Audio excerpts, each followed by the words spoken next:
perjalanan anak syariat ngan dimantepkeun supaya timbul rasa nuta tadina urang Allahu Akbar teh sakadar makna lugot utawi Allah iku Kang Maha Agung teh mah dilugotan encan asup kana jantung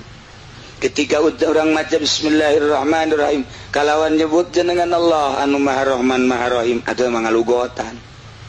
Alhamdulillahirabbil alamin utai sakabeh puji ku tentu kada alam kabeh pangeran kang maganan kabeh Ar-Rahmanir Rahim kang Maha Rahman tur kang Maha Rahim Maliki Yaumiddin kang mangeran dalam dina jabat iya kana budu ing iya Tuhan nak budu ibadah ingsun sadaya wa iya kana nasta'in lan ing iya Tuhan jaluk pengawas tong ngalugotan santri bisa sageus lugotan bisa baca bari salat ngalugotan asal aya makmum bisa dilugotan ku makmum gitu kan je teu ngalugot nu kos itu mah ayeuna nu mana karasa ieu maca Quran kalam Allah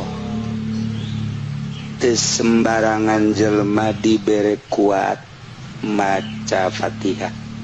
berikut nangtungna ayalah pitulung Allah geus lain urang tah teu aku tah melalui pitulung Allah nangtungkeun kaula mere nyidakepkeun mere bisa maca seakan nu maca lain urang tapi gerakan-gerakan ruhani nu meunang Allah ngagerakeunana lain dihayal tapi karasa jah hakikat bama urang kajen kukumah genang Allah ngan urang mah kakarak carita sungut encan make hate